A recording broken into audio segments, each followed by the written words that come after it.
Uh, Assalamualaikum warahmatullahi wabarakatuh. Alhamdulillahirrahmanirrahim. Wassalatu wassalamu ala asyrafil anbiya'i wal mursalin wa ala alihi wa sahbihi rasulillah ajma'in. Amma ba'du.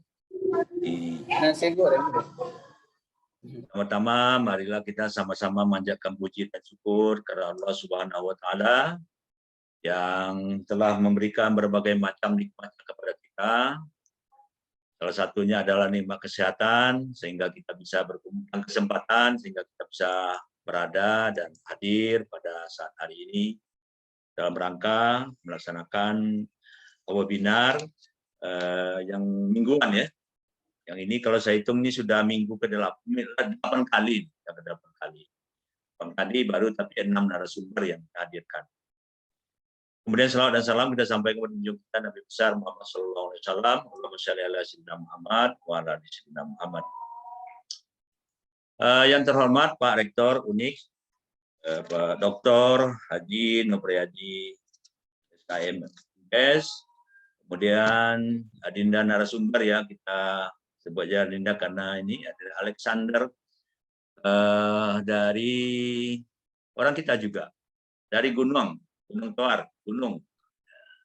Tapi udah pernah di S1, S2 di Jepang ya, seperti yang disampaikan di flyer itu, 14 tahun. Bahasa Jepangnya mungkin lebih bagus daripada bahasa Gunung. Gitu hasilnya. Kemudian Adinda ada Eplita Yohana, dosen teknik dari UNDIP Semarang. Kemudian Citra Hermawan ya. Dinda Desriadi, Abu Rara ini Alsar kalau nggak salah, ya Alsar ya benar ya. Dan yang lain-lain tidak bisa saya sebutkan satu persatu lah ya. Sebagai pembuka dari saya, terima kasih banyak telah gabung hadir selalu pada hari ini. Mudah-mudahan ya kita senantiasa bisa berjumpa setiap minggu. Mudah-mudahan nanti juga bisa dapat manfaatnya untuk kita bersama, juga untuk generasi-generasi muda kita yang akan datang, sebagaimana yang dipesankan oleh Pak Rektor kepada saya untuk bisa terus membantu mengelola keirasan. Nah, sementara kita baru kali 8 kali ya hadir ya. Menurut saya cukup bagus lah. Memang begitu cara, kalau webinar kan online belum mungkin masyarakat. Tapi minimal kalau UNIK cukup bagus. Di Riau cukup kita yang cukup rutin ya. Itulah sebagai pembukaan dari saya. Selanjutnya sebelum Pak Rektor mengadakan menutupan acaranya, kita minta dulu sepatah dua kata sebagai pembuka webinar kita. Kami persilakan kepada Pak Rektor untuk menyampaikan sambutannya dengan segala hormat. Silakan. Baik, terima kasih Pak Arman Linggawisnu, Sarjana Ekonomi yang saya hormati, Pak Alexander Prima, kemudian Bu Eplita Yohana tadi ya dari Undip, kemudian Pak Desriadi selaku R2 dan Pak Citra Hermawan selaku Dekan Fakultas Teknik, Pak Humas kita ya, kemudian teman-teman semua, Pak Helbi Akbar juga ada, saya lihat ya, selaku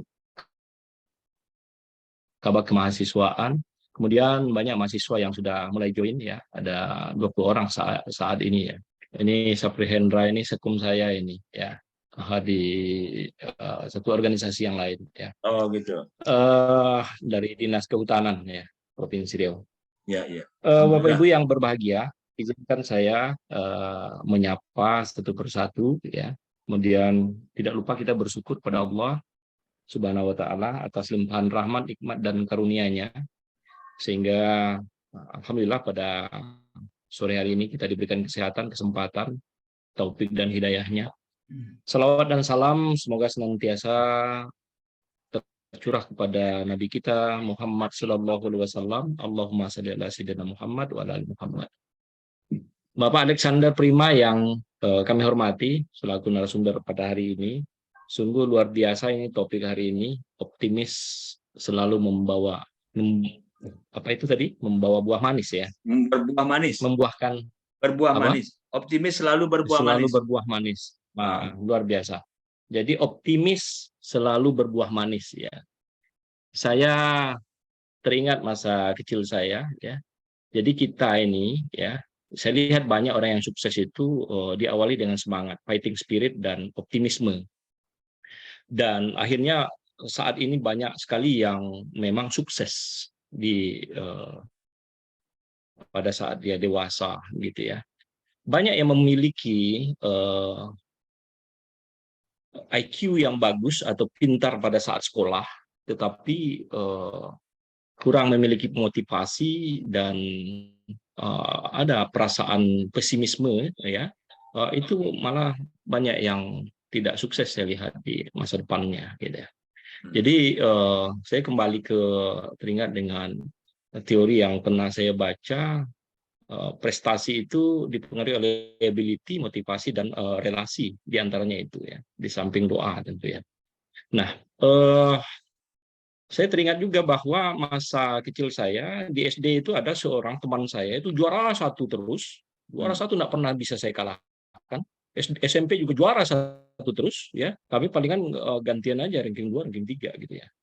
Tetapi belakangan ini kalau ketemu beliau itu misalnya pesimis saja ya, ya memang pada saat sekolah di bangku sekolah itu gagal dia, bangku yang tingkat yang lebih tinggi itu gagal ya.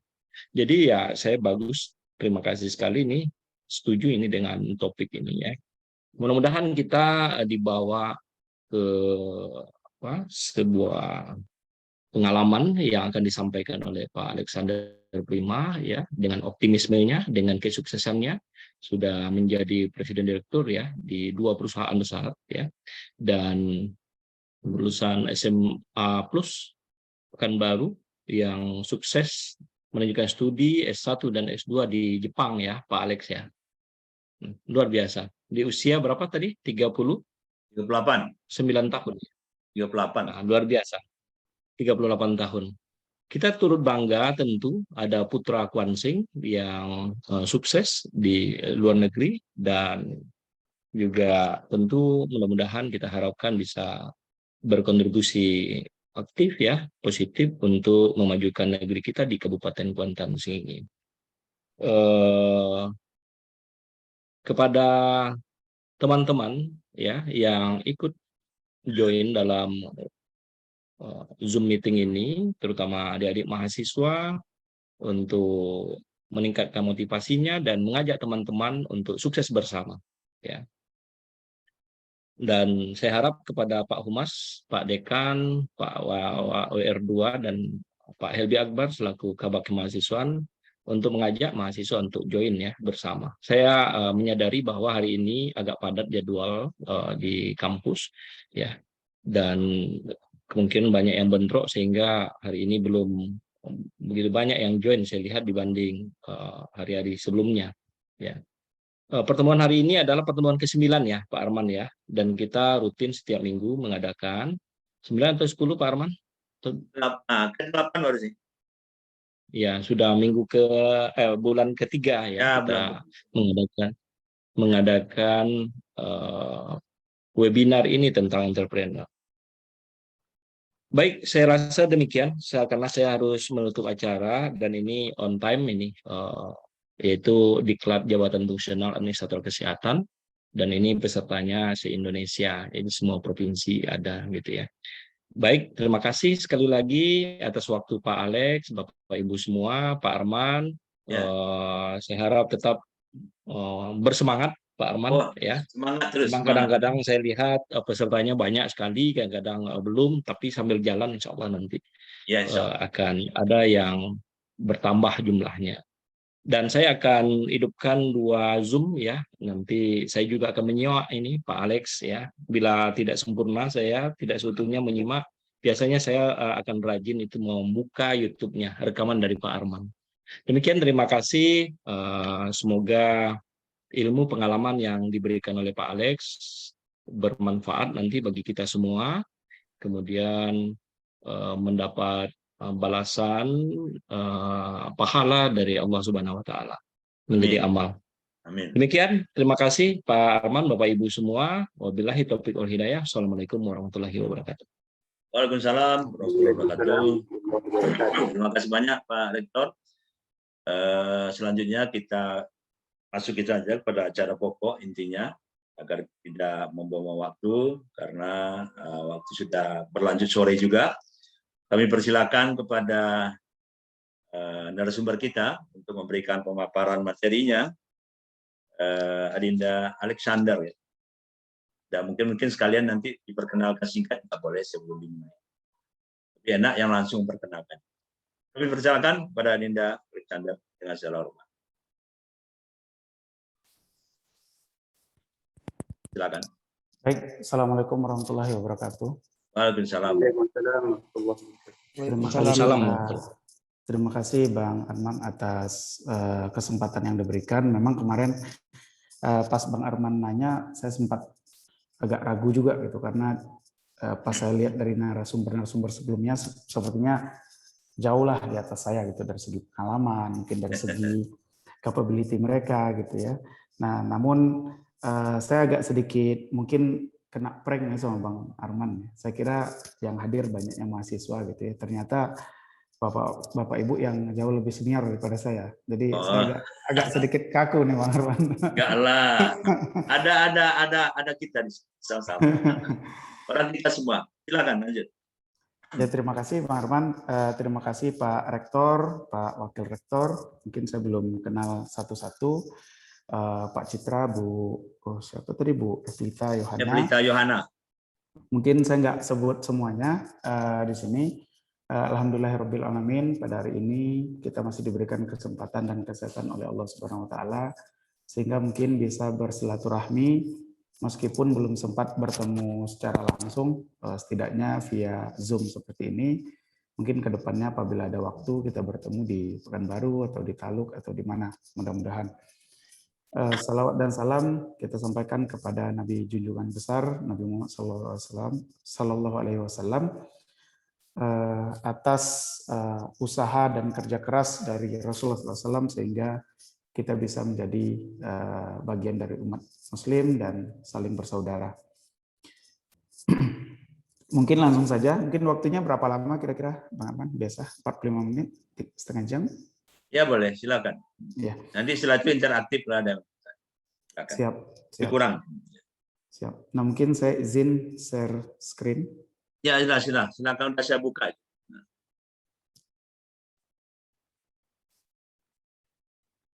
Ya. Nah, adapun tema hari ini karena kemarin Pak Arman meminta memutuskan tema sendiri, saya juga agak sedikit bingung sebenarnya. Cuman karena awalnya saya pikir kebanyakan nanti untuk mahasiswa targetnya, jadi saya rencanakan untuk sedikit sharing pengalaman bagaimana tentang dulu saya di Jepang, mungkin yang bisa saya share sedikit dan bagaimana memulai usaha. Meskipun usaha kita sendiri juga belum begitu besar karena masih baru 3 tahun lebih, baru 4 tahun. Namun mungkin di sini bukan dari segi besarnya usaha ataupun banyaknya pengalaman di bidang wira swasta, tapi lebih ke mungkin Bapak Ibu yang lebih senior daripada saya, mungkin lebih banyak pengalamannya. Mungkin ini lebih ke pengalaman pribadi sifatnya, di mana meskipun masih tertatih-tatih hingga detik ini ada beberapa mungkin pengalaman di masa lalu yang bisa saya sedikit share sama Bapak Ibu semua, termasuk mungkin ada adik-adik dari mahasiswa.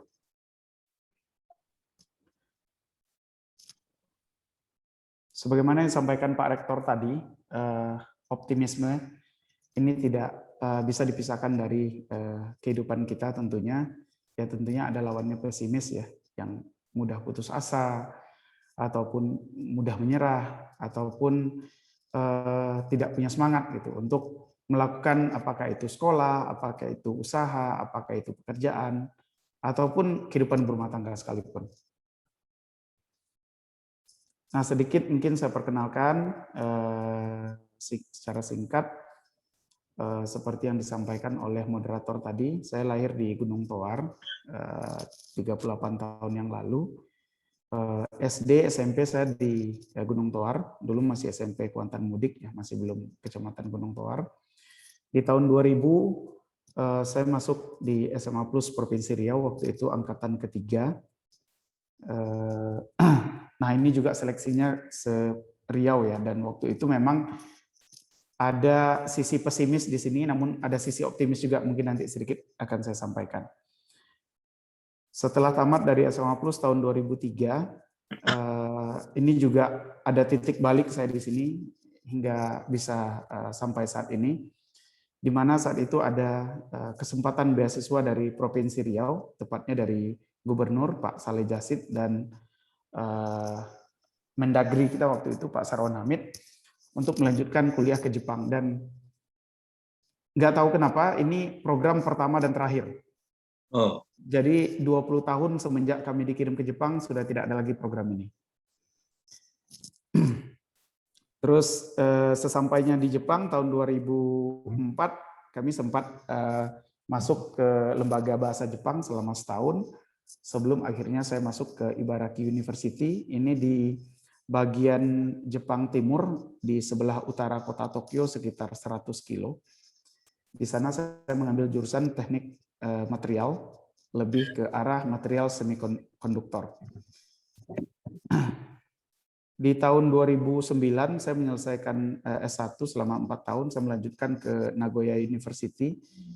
Nah di sini juga mungkin nanti ada sedikit di setiap step ini ada kendala-kendala yang saya hadapi, namun alhamdulillah berkat optimisme dan doa dari orang tua serta tentunya rahmat dari Allah Subhanahu wa taala bisa melalui beberapa ujian tersebut, dan tidak mudah. Saya 14 tahun di Jepang itu juga cukup mati-matian gitu dalam berusaha untuk kuliah dan bekerja.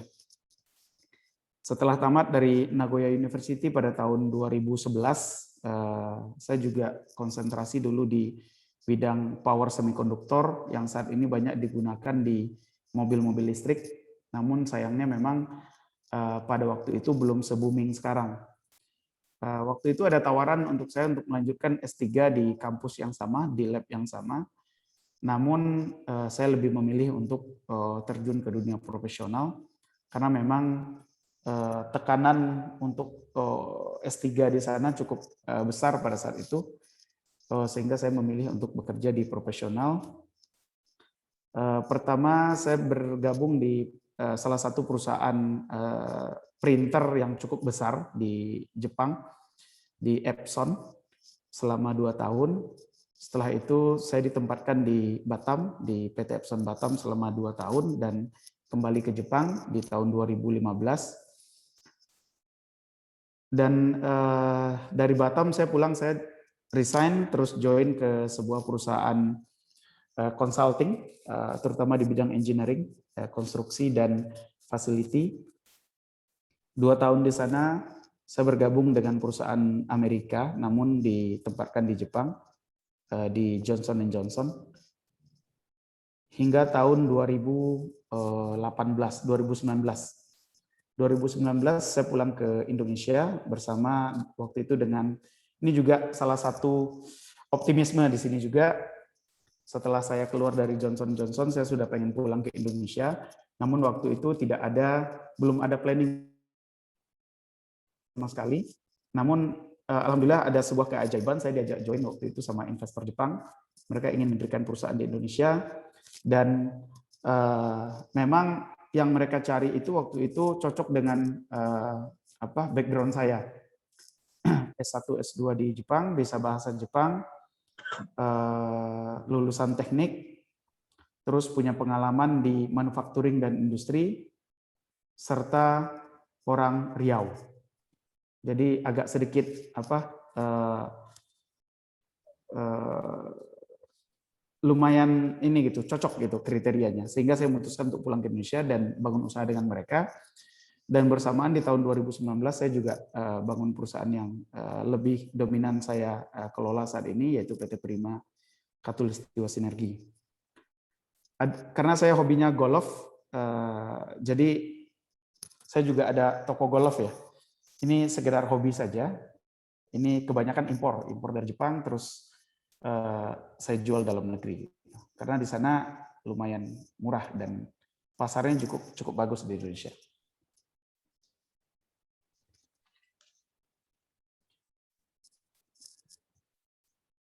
Saya di Jepang dari tahun 2004 sampai tahun 2018. Kalau dulu saya punya cita-cita untuk masuk ke perusahaan yang besar seperti Epson tadi, terus Johnson & Johnson, karena memang di sana lumayan cuan gitu sebagai karyawan. Namun ternyata terlalu lama tinggal di sana juga tidak bagus untuk lingkungan sosial saya, sehingga tahun 2019 saya memutuskan pulang dan membangun wirausaha dengan beberapa partner dari Jepang. Saya sangat suka berkomunikasi dan menjalin jaringan dengan sesama pebisnis ataupun dengan stakeholder yang lain ataupun dengan siapa saja. Dan ini bagian dari silaturahmi yang insya Allah akan mendatangkan manfaat, bukan hanya manfaat dunia tentunya. Concern saya yang lain di bidang energi terbarukan, sebagaimana usaha yang sedang saya jalankan saat ini, sedikit bisa bahasa Jepang, dan suka traveling, meskipun nggak ada duitnya. Nah, ini beberapa mungkin kutipan-kutipan yang biasa selalu saya sampaikan kepada rekan-rekan kerja, kepada keluarga gitu ya. Ini juga berhubungan nanti dengan optimisme, di mana saya selalu bilang perkataan adalah doa. Jadi apa yang terucap dari mulut kita terkadang itu adalah doa dari kita. Tentunya mungkin Bapak Ibu lebih tahu. Sehingga sebaiknya kita berkata-kata atau mengucapkan hal-hal yang selalu positif. Dan selalu optimis, jauhkan sikap pesimis. Jangan tunggu peluang, tetapi ciptakan peluang. Ini yang mungkin membawa saya juga pulang ke Indonesia. Orang bilang hujan emas di negeri orang, hujan batu di negeri kita. Tapi bagi saya, ya kita coba turunkan hujan emas di negeri sendiri. Begitu. Jadi kita tidak hanya menjadi penonton ataupun hanya berpangku tangan di negeri sendiri, maka kita harus dengan sumber kekayaan yang sangat besar di negeri kita harus bisa memakmurkan negeri kita sendiri. Yang terakhir mungkin ini juga berhubungan dengan optimisme. Buatlah impian, tapi lalu jadikan itu sebuah kenyataan. Jadi bukan hanya sekedar mimpi. Nah, mungkin saya sedikit berbicara mungkin dengan pengalaman-pengalaman saya di masa lalu terkait dengan optimisme, apakah itu di sekolah ataukah itu di usaha ataupun kehidupan sehari-hari. Nah, gambar di sebelah kanan ini adalah gambar yang saya tulis tahun 2009 ketika join dengan Nagoya University.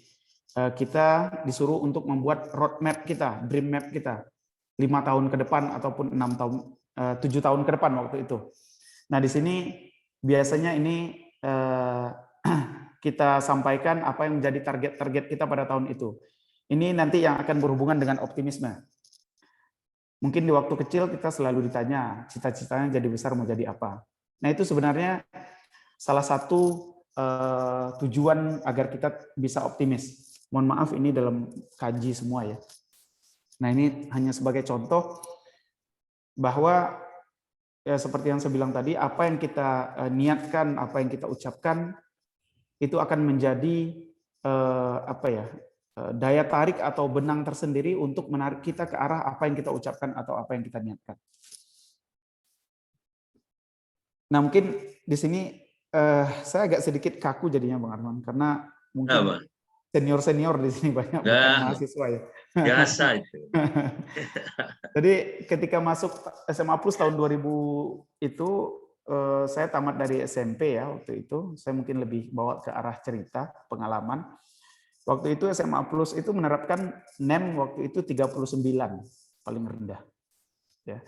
Nah, di tahun 2000 itu adalah tahun pertama kali diterapkannya sistem ujian pemeriksaannya berbasis komputer. Ya, kita masih ingat mungkin pakai komputer gitu ya, dibulat-bulatin, terus nanti di scan komputer, terus hasilnya gimana. Nah, pada saat itu memang nilai evaluasi belajar akhir siswa SMP di Riau itu paling tinggi cuma 45 kalau saya tidak salah. yang biasanya mungkin sampai 50 atau sekian. Nah, karena ada sistem baru itu 45, dan waktu itu syarat masuk SMA Plus adalah 39 minimum NEM-nya. Nah, saya waktu itu NEM saya 38,5. 38,5, dan itu mutlak saya nggak bisa masuk karena syarat pertama masuk gerbangnya itu saya udah nggak bisa. Namun karena adanya penurunan rata-rata NEM waktu itu seriau, akhirnya standarnya diturunkan jadi 37 oleh SMA Plus. Sehingga otomatis saya bisa masuk waktu itu. Dan waktu itu saya tidak pertama itu saya sudah pesimis ya. Oh, ini berarti nggak bisa masuk. Memang jalannya nggak bisa ke sini. Meskipun saya waktu itu sangat ingin sekali masuk SMA ini, namun saya pesimis karena NEM saya terlalu rendah waktu itu, dari 39 jadi cuma 38,5. Dan ya minta maaf, saya juga bukan dari keluarga yang berada ataupun dari jalur-jalur orang yang mempunyai kekuasaan, sehingga ya pasrah saja dengan syarat seperti itu. Namun beberapa hari kemudian SMA Plus menurunkan standarnya ke 37. Jadi otomatis saya bisa join untuk minimal untuk ujian. Sehingga waktu itu dari Kuansing kita mendaftar 15 orang, 10 orang kita keterima satu angkatan dari Kuantan Singi untuk masuk ke SMA Plus. Nah, waktu itu saya optimis. Jadi ketika NEM-nya diturunkan ke 37, otomatis saya bisa masuk karena NEM saya waktu itu 38,5. Dari yang tadinya pesimis, saya langsung optimis bahwa ini adalah satu kesempatan yang diberikan dan tidak boleh saya sia-siakan. Yang awalnya memang tidak bisa masuk, akhirnya ada kesempatan untuk masuk. Nah, maka saya memanfaatkan kesempatan itu semaksimal mungkin untuk bisa keterima gitu di sekolah favorit. Waktu itu sekolah favorit ya. Cuman nggak tahu sekarang SMA Plus ini masih favorit apa enggak gitu. Karena memang sayang sekali sudah agak sedikit pudar lah gitu ya. Mungkin dengan sistem ataupun memang persaingan tingkat sekolah. Favorit, tapi nggak murni. Kalau dulu masih murni, Bang. Masih murni lah. Insya Allah ya. Iya. Zaman-zaman kita. Nah, di SMA Plus pertama kali saya di sana, saya juga mungkin seperti yang Pak Rektor sampaikan tadi, di SD, SMP itu mungkin biasa lah di kita ya, masih peringkat 1, peringkat 2 gitu. Namun begitu masuk SMA Plus, karena saingannya waktu itu sudah se-Riau ya, se-Riau bahkan sampai Kepulauan Riau, Batam waktu itu masuk. Semester pertama atau catur bulan pertama saya peringkat 29 dari 35. Itu cukup shock saya waktu itu. Cuman lagi-lagi saya optimis gitu bahwa ini adalah satu kesempatan yang telah diberikan. Mereka juga dari daerah, saya juga dari daerah, anak-anak Kuansing juga waktu itu dari daerah, sehingga beberapa orang kita memang yang dari Kuansing waktu itu kita di peringkat-peringkat bawah. Tapi berapa kita coba semangat, akhirnya di caturwulan 2, caturwulan 3 kita bisa tembus 10 besar di sekolah, di kelas gitu ya. Nah, sehingga membuat kita lebih giat lagi belajar waktu itu. Nah, namun di tahun 2003 ketika saya selesai SMA Plus, waktu itu nggak ada biaya untuk kuliah. Saya hopeless. Waktu itu pengennya ke UGM, Gajah Mada. Namun, qadarullah keluarga tidak mampu, bahkan untuk memberangkatkan ke Jogja juga tidak mampu. Tapi saya tetap optimis bahwa saya akan berusaha semaksimal mungkin dan pasti Allah akan memberikan jalan untuk saya, apapun itu jalannya. Nah, saya yang nilainya juga tidak terlalu bagus di SMA, mencoba peruntungan waktu itu untuk tes ke UGM. Namun beberapa teman-teman juga ikut tes dan alhamdulillah diterima waktu itu. Begitu diterima UGM di teknik geologi, saya juga bingung, ini duitnya mau gimana? Nggak ada. Orang tua sampai waktu itu jual sapi 2 ekor. Itu mungkin ya kalau secara harta bergerak, itu harta bergerak terakhir mereka lah gitu waktu itu ya. Tapi sebelum saya berangkat ke Jogja, pemerintah Riau waktu itu mengumumkan ada program beasiswa untuk ke Jepang. Nah, ini juga saingannya seprovinsi Riau, yang diterima cuma 20 orang waktu itu. Dan saya ikut, ya sekedar ikut, tidak begitu optimis saya ikut. Ya karena di sekolah sendiri pun banyak saingan waktu itu. Namun nggak tahu kenapa, alhamdulillah dikasih kesempatan untuk lulus waktu itu, sehingga saya bilang sama orang tua, nggak usah dihiraukan untuk keperluan ke Jogja, tapi karena saya diterima untuk ke Jepang. Tapi ini masih abu-abu juga programnya, benar apa enggak gitu. Tapi alhamdulillah hal itu terrealisasi, dan sayangnya pada waktu itu di tahun 2004, setahun setelah kita berangkat ke Jepang, beasiswa kami diputus. Karena ada pergantian pemerintah daerah, sehingga beasiswa kita tidak dilanjutkan karena gubernur yang baru tidak melanjutkan program ini. Ya mungkin dengan segala latar belakang lah, kami juga tidak begitu paham. Beasiswa kami stop selama 1,5 tahun waktu itu. Sehingga beberapa teman-teman situ udah pesimis ya, bahwa kita akan pulang ke Indonesia. Kita tidak bisa melanjutkan lagi kuliah di Jepang karena memang di sana biayanya cukup besar, dan orang tua pastinya nggak sanggup gitu untuk melanjutkan sekolah kami. Namun saya punya tekad, saya sudah ke sini, saya harus balik bawa ijazah minimal S1. Nah, dengan tekad seperti itu, alhamdulillah Allah kasih jalan. Di tahun 2005 saya mendapatkan beasiswa dari pemerintah Jepang yang memang waktu itu tidak mencukupi untuk full kebutuhan sekolah. Tapi lagi-lagi dengan semangat belajar dan kerja keras, waktu itu universitas tempat saya kuliah memberikan keringanan untuk pembebasan biaya kuliah. Jadi di Jepang itu biasa, mahasiswa-mahasiswa asing itu bisa kita mengajukan keringanan uang belajar, sehingga uang masuk ataupun uang sekolah kita bisa dibebaskan oleh pihak kampus. Namun dengan koordinasi dan komunikasi kita dengan Pemda Riau waktu itu, sehingga gubernur yang baru memberikan kami kemudahan, mereka memberikan beasiswa tambahan sehingga kami bisa menyelesaikan sampai S1. Dan awalnya program ini adalah program sampai S3. Jadi programnya selama 10 tahun, bahasa Jepang setahun, S1 4 tahun, S2 2 tahun, S3 3 tahun. Dan ketika nanti selesai S3, kami ada kontrak dengan pemerintah daerah untuk balik ke Riau.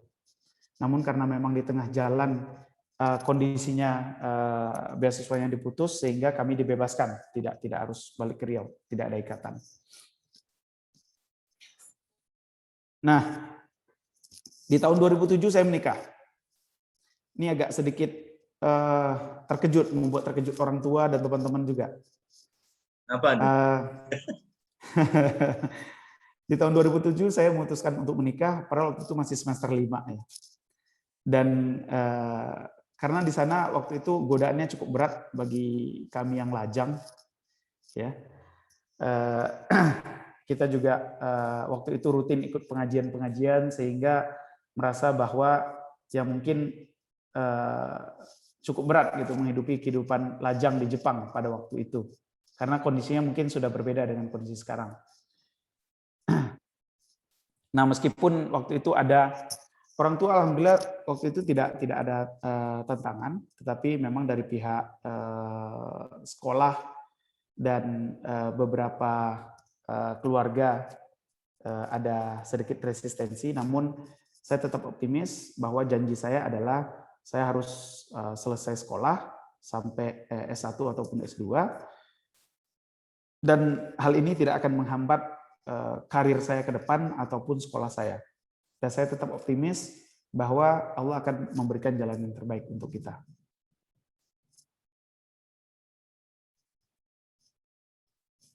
Setelah selesai S1, saya melanjutkan ke S2 ini tanpa beasiswa. Dan ini sangat berat sekali waktu itu.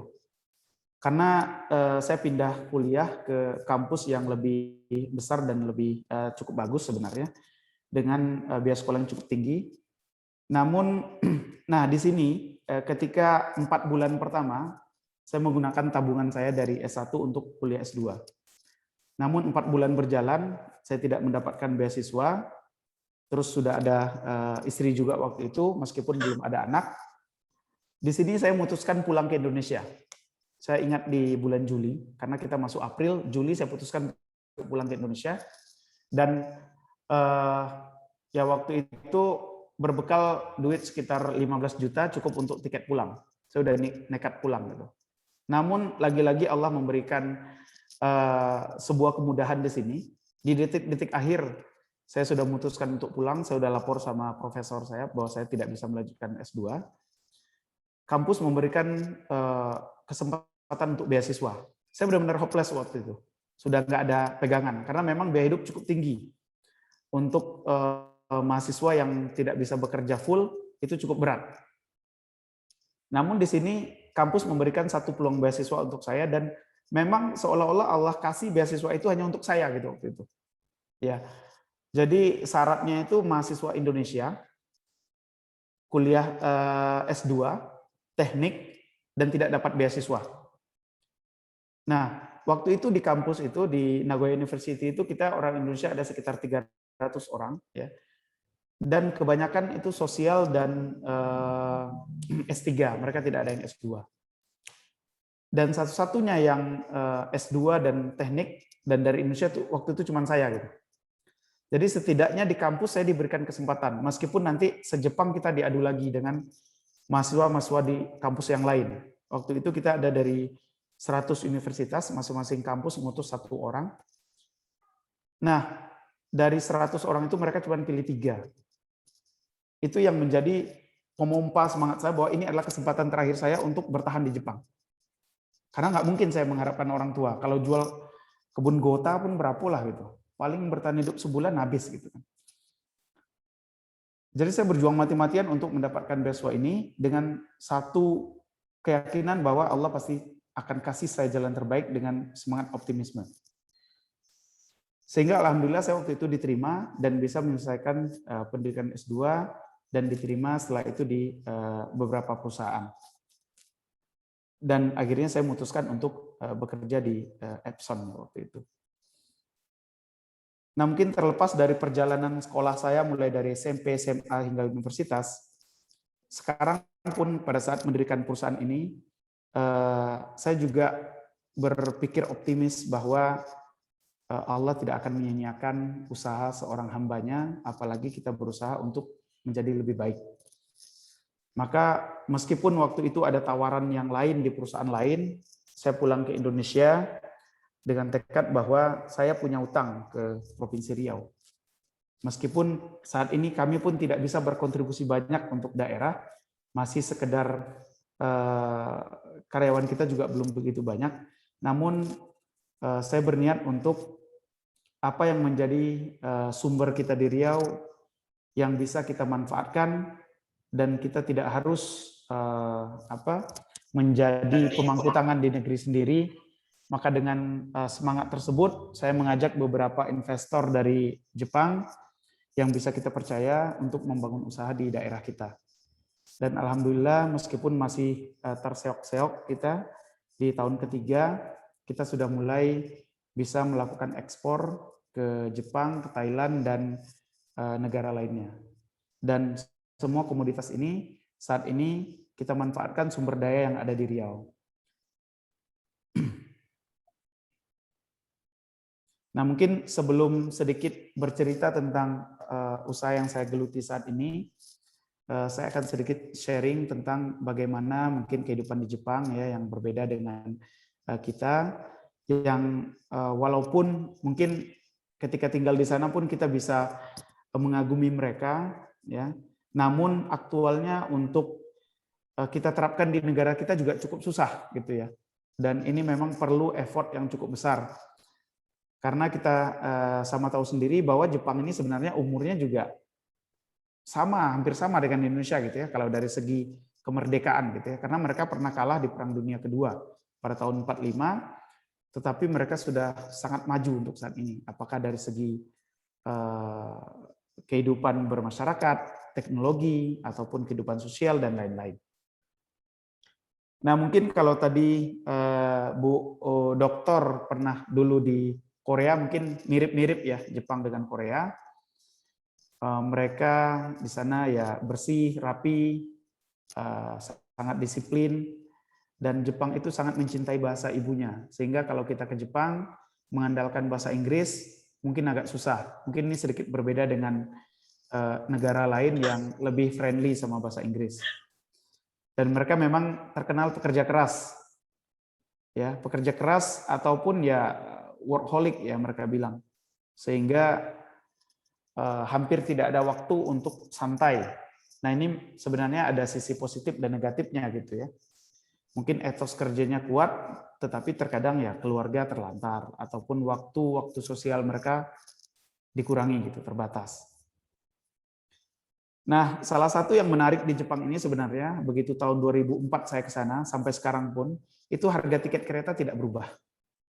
Padahal sudah hampir 15 tahun. Ya. 2004 udah 18 tahun. Itu hampir tidak berubah. Begitu juga dengan harga-harga lainnya, harga komoditas itu hampir tidak berubah. Jadi yang kalau kita bilang sana ada toko 100 yen gitu atau toko 10.000 lah di kita. Itu dari dulu sampai sekarang itu harganya sama gitu. Paling pajaknya aja yang nambah, yang dulu 5% jadi 8% gitu. Pajak apa namanya? PPN-nya gitu ya. Ya. Nah, ini cukup menarik itu. Ketika terakhir kemarin Agustus saya ke sana, Agustus 2 bulan yang lalu, juga masih sama harga keretanya dengan dulu yang sekarang itu sama gitu. Jadi tidak ada perubahan. Meskipun konsumsi listrik atau biaya listrik mereka naik, tetapi untuk fasilitas-fasilitas umum itu masih sangat terkendali. Nah, ini yang mungkin sedikit berbeda dengan kondisi negara kita, negara berkembang. Dan di sana meskipun mereka individualis dan pada umumnya ateis yang mereka tidak memeluk agama, mereka sangat menghargai hak orang lain. Ya, jadi kalau mungkin kalau di kita biasa parkir sembarangan atau main gitar di depan rumah gitu ya. Ini sebenarnya ada sisi positif dan negatifnya tergantung sudut pandangnya gitu ya. Namun mereka sangat menghargai hak orang lain di mana mereka tidak ingin mengganggu hak-hak orang lain. Seperti ya contoh simpel lah di jalanan ataupun bertetangga ataupun kita menjalankan kewajiban kita sebagai pemeluk agama Islam, mereka sangat menghargai. Mungkin ini sedikit berbeda dengan negara Barat yang mana lebih mungkin dalam tanda kutip cukup rasis ya dibandingkan dengan orang-orang yang tidak seklan dengan mereka gitu. Bahkan kalau seperti di Jepang itu kita sholat di stasiun pun nggak masalah gitu, asal tidak mengganggu jalan orang lain.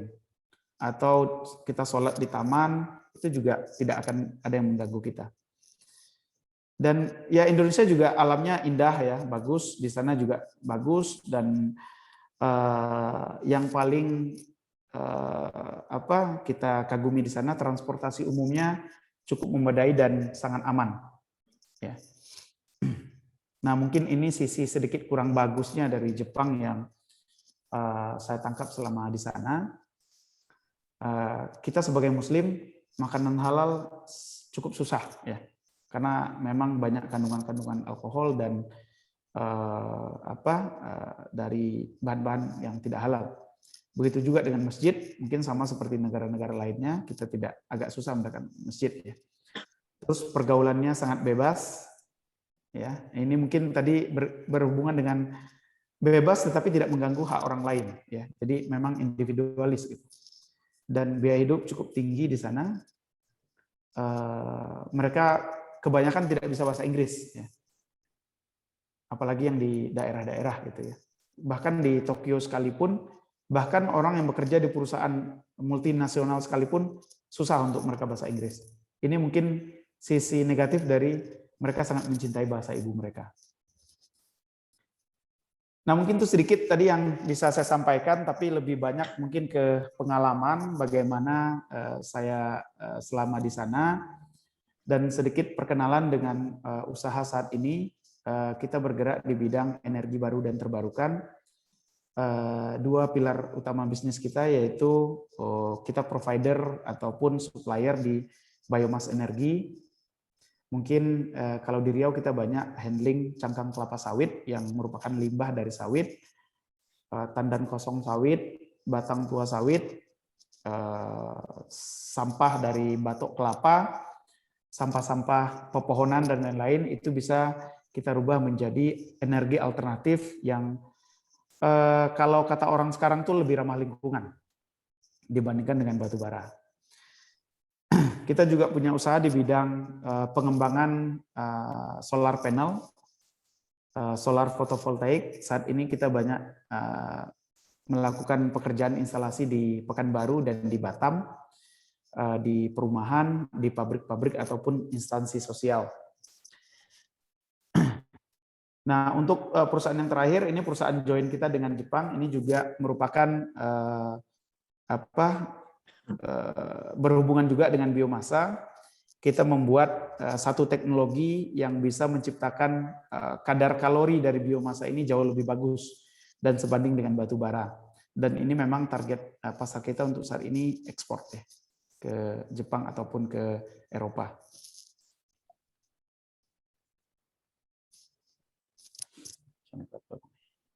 Mungkin sedikit saya perkenalkan, perusahaan kita saat ini di Pekanbaru, berdiri tahun 2019 yang lalu untuk PT Prima. Nah, ini beberapa produk-produk yang saat ini kita kembangkan di Riau. Saat ini selain di Riau, kita juga sudah punya cabang di Bengkulu, di Bangka Belitung, dan di Kalimantan. Karena tingginya permintaan akan sumber bahan bakar ini. Nah, ini beberapa lokasi pabrik kita saat ini. Ini beberapa partner kita di Jepang dan di Indonesia. Mungkin demikian Pak Moderator dan hadirin semuanya yang bisa saya share pada hari ini. Bukan bermaksud untuk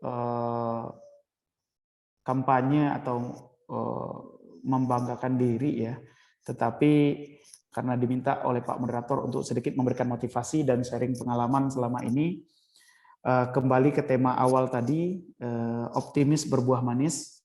Meskipun saya sampaikan bahwa saat ini belum begitu manis, masih asam ya, masih kecut mungkin ya apa yang kita usahakan selama ini. Mudah-mudahan dengan semangat optimisme saya dan tim dan rekan-rekan Bapak Ibu semuanya, kami bisa memberikan sedikit kontribusi bukan hanya untuk daerah, tetapi juga untuk ketahanan energi di Indonesia secara umum. Mungkin demikian, silahkan nanti kalau ada diskusi umum ataupun hal-hal lain bisa kita diskusikan. Ini mungkin sekedar pengantar aja untuk hari ini. Terima kasih. Assalamualaikum warahmatullahi wabarakatuh. Waalaikumsalam warahmatullahi wabarakatuh. Coba di stop screen dulu. Terima kasih ya kepada Dinda Alexander. Namanya kan berbeda nih, nama orang Barat di Jepang. Saya sendiri pun sebenarnya surprise juga, walaupun saya sudah sering ketemu ya, dia sering ngajak ngopi saya. Itu pula kalau orang tua ini kalau jadi ini enak ngopi, gratis terus ya. Yang kedua, inilah IKKS ya, Ikatan Keluarga Pantasinggi, bukan berarti menyampaikan bahwa orang Pantasinggi sudah dibuat sekarang. Saya dapat ini kenapa anak-anak adik kita mahasiswa di luar negeri itu, ada berapa lagi di Eropa, di Belanda juga ada. Karena hubungan kita dengan terbuka link dari KKS kita di seluruh Indonesia. Jadi saya dapat kemarin ini kontaknya Dinda Alexander ini dari Uji ya. Dari saya lihat ada kakak Nariman Hadi, adik Nariman Hadi. Uji itu Sujana Hadi, anak Buya Marifat. Dan dari situ dapat, kemudian saya masukkan ke grup. Nah, ini saya incar-incar juga nih, pada kesempatan sekarang lah baru bisa kita munculkan. Cukup menarik ya, bagi saya sangat menarik walaupun saya sudah sangat senior lah ya. Sangat menarik sekali, suka duka di luar negeri, walaupun mungkin kita ada pernah juga ke luar negeri. Tapi memang kalau merasakan pendidikan luar negeri ini pengalaman menarik. Nah itu makanya saya tarik Adinda ini untuk memberikan suatu motivasi kepada kita, meskipun mungkin kita tidak harus semuanya luar negeri, tapi mungkin ada pembanding yang bisa kita jadikan sebagai motivasi kita untuk lebih giat lagi, baik dalam belajar maupun dalam berusaha. Oke, kalau selanjutnya saya buka interaktif antara kita. Persilakan. Mungkin Adinda Seprido kali ingin bertanya nih. Nah, silakan atau yang lain-lain yang buka kamera, kalau bisa buka kamera lah biar enak di Zoom atau di YouTube kelihatan, jadi nggak hitam-hitam aja dia. Nah, silakan bertanya. Adinda Seprino mau bertanya, silakan. Adinda Abu Rara atau Azhar mau bertanya. Baik, terima kasih Kanda Wisnulingga. Bismillahirrahmanirrahim. Assalamualaikum warahmatullahi wabarakatuh. Assalamualaikum warahmatullahi wabarakatuh. Waalaikumsalam warahmatullahi. Salam hormat kami kepada Kanda Arman Linggawisno, kemudian tadi juga kami lihat ada Pak Rektor, dan juga Bapak Ibu yang hadir, dan salam bangga kami kepada salah seorang putra daerah kita ya, Pak Alexander Prima. Saya mohon maaf sebelumnya agak terlambat bergabung karena kami tadi ada rapat senat dulu Pak Kanda di Fakultas Pertanian. Ya. Jadi saya tadi sempat chatting dengan salah seorang mungkin yang sama berjuang dengan Bapak pemateri kita Pak Alexander, Pak Subhan Arido ya. Ya benar orang Benai ya. 3 orang tuh. Jadi ya ada 3 orang. Jadi beliau sekarang tengah studi lanjut beasiswa BPI ya, BPI di IPB ya. Nah, ini salam dari beliau Pak Alexander gitu. Oke, terima kasih atas kesempatan waktunya Kanda. Jadi walaupun saya sudah di agak tengah sampai ke ujung ini baru bergabung terkait dengan materi kita hari ini sangat menarik sekali nih. Walaupun sudah bisa bergabung setengah pun saya masih merasa rugi sebenarnya nih Kanda. Nggak dari awal sempat bergabung begitu kan. Nah, terkait dengan studi di Jepang. Studi di Jepang ini salah satu sebenarnya impian yang sampai detik ini belum kecapai nih Pak Alexander. Saya masih dengan pendidikan di Jepang itu gitu. Nah, kira-kira bisa berbagi tips karena kemarin saya juga sudah ada kontak dengan sensei di Kanazawa University, cuman kebetulan ketika kami komunikasi itu masih masih waktu COVID ya. Jadi Jepang itu kayaknya sangat protektif terhadap masuknya mahasiswa baru. Jadi dengan senseinya sudah oke, cuman dari sisi ininya belum. Mungkin sharing barangkali saya minta kepada Pak Alexander terkait dengan untuk mendapatkan promotor atau pengadaptasian diri kita di lingkungan di Jepang. Terima kasih itu barangkali Kanda Arman. Saya tutup. Assalamualaikum warahmatullahi wabarakatuh. Assalamualaikum warahmatullahi wabarakatuh. Adinda Seprido ini Dekan Fakultas Teknik Adinda Alex. Langsung aja nih dijawab. Pertanyaan. Siap, salam kenal. Pertanyaan. Siap, salam kenal Pak Seprido untuk terima kasih untuk tanggapannya. Memang Subhan Arido itu teman saya dari SMA Plus dulu. Beliau sekarang lagi S3 di IPB kalau nggak salah. Nah, terkait dengan kuliah ke Jepang, karena memang dulu kami jalur dari S1 ke sana S2 dan langsung S3. Kalau dari Indonesia mungkin untuk melanjutkan S2 atau S3, sebenarnya ada beberapa jalur. Yang pertama ada jalur dari beasiswa pemerintah Jepang sendiri, mungkin sering dibilang Mombuso. Ya. Cuman memang persaingannya agak ketat kalau Mombuso. Nah, yang kedua, mungkin Pak Seprido sendiri juga sudah banyak tahu tentang beasiswa-beasiswa dari pemerintah Indonesia, terutama untuk dosen ataupun akademisi. Mungkin kalau dulu ada BPDPKS, bukan apa? LPDP, ada LPDP, terus ada beasiswa yang lain juga, ya beasiswa BPI. Namun memang biasanya kuncinya kontak sensei yang di sana, profesor yang di sana, kesesuaian tema penelitian kita dengan interest mereka ataupun apa yang sekarang menjadi riset mereka. Nah, kalau untuk di Kanazawa University sendiri cukup banyak orang-orang kita. Kebetulan juga kemarin rekan kita juga yang dulu bareng ke Jepang di UIR, beliau juga baru selesai S3 di sana. Terus saat ini di sana juga ada kakak kelas saya juga dulu di Onklus. Beliau dekan Fakultas Teknik di Umroh di Kepri. Beliau juga baru selesai doktor di sana, baru kemarin selesai wisuda. Sidangnya udah selesai, mungkin nunggu wisuda. Nah, sebenarnya di sana terutama untuk pertanian ya, pertanian di Jepang juga cukup maju karena terutama untuk pertanian yang menjadi sumber pokok mereka. Karena memang pertanian-pertanian yang lain seperti sayur, buah, mereka juga banyak impor. Yang menariknya, Jepang ini juga makan utamanya kan beras ya, makan pokoknya. Iya. Dengan jumlah penduduk separuh Indonesia, tetapi dengan luas area pertanian yang mungkin cuma 1/10 Indonesia, mereka itu bisa swasembada beras. Nah ini sangat menarik gitu, sangat menarik sekali. Meskipun kalau untuk sayur, kalau untuk yang lain banyak impor. Tapi untuk beras ini mereka cukup produktif gitu, produktivitasnya cukup bagus. Jadi pertanian di Jepang menurut saya masih bagus secara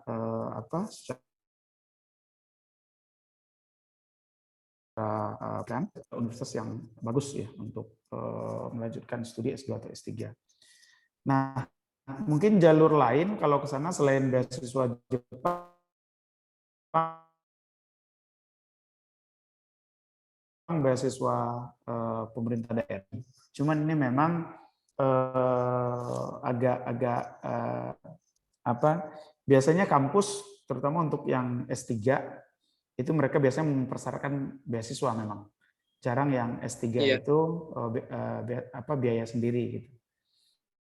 Karena nantinya kalau dia beasiswa, dia pasti biasanya akan ada part time ya, kita bilang arubaito, part time yang tentunya itu akan mengganggu kegiatan di kampus. Nah, mungkin seperti itu sih Pak.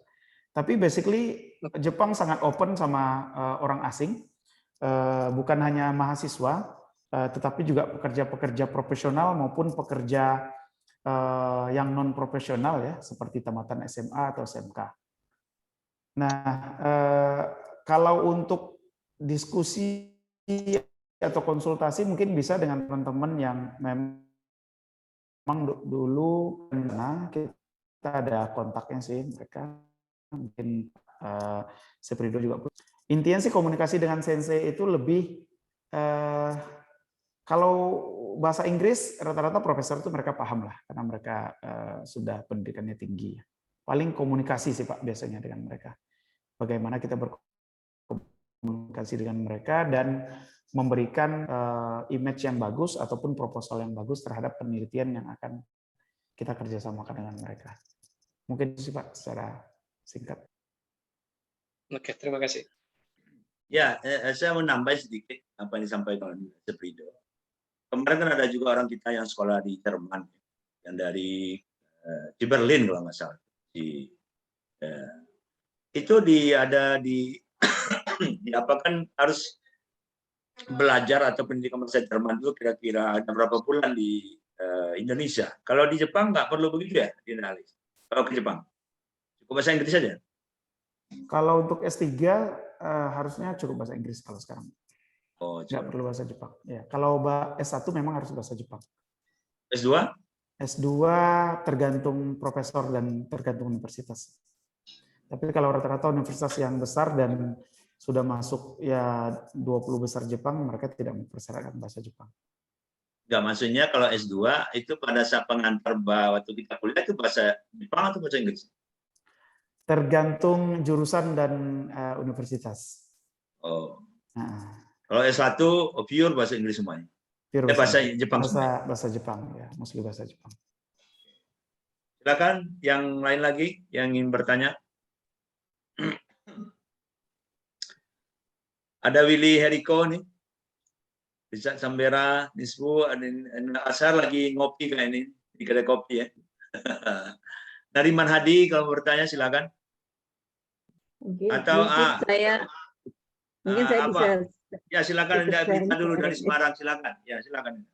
Oke, saya sangat setuju banget dengan apa yang disampaikan oleh Mas Alexander ya, bahwa kita itu harus punya optimisme gitu ya dalam hidupnya, optimis apapun yang bilang orang. Kalau saya sih berpikir begini dulu waktu saya masih kecil-kecil gitu, terserah lah lu pengen ngomong apa gitu ya, terserah lu pengen ngomong apa, pokoknya gue gini, gue akan jalanin apa yang gue pikirin gitu ya.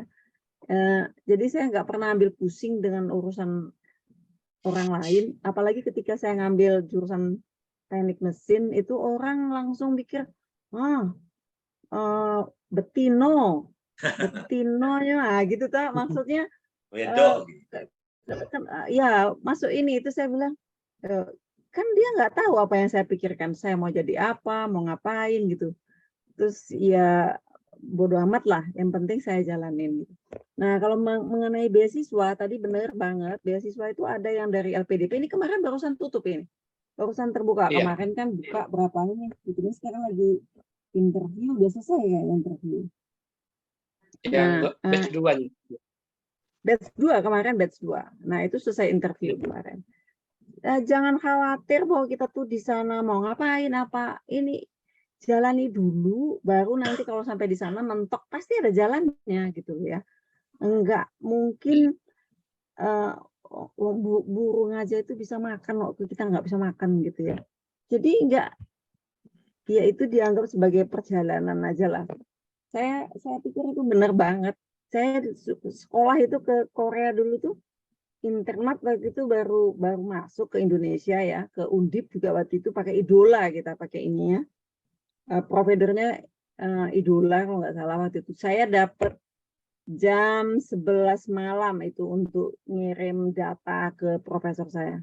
Ternyata profesor saya tuh langsung telepon ke saya, dia mau ngecek saya ini kalau pinternya sampai sejauh mana sih gitu ya, kayak gitulah kira-kira. Jadi dia langsung telepon saya, ngajak saya ngomong, saya harus nerangkan penelitian saya apa gitu. Terus dia langsung udah selesai gitu, cuman ya 10 menit lah mungkin dia nelpon saya itu.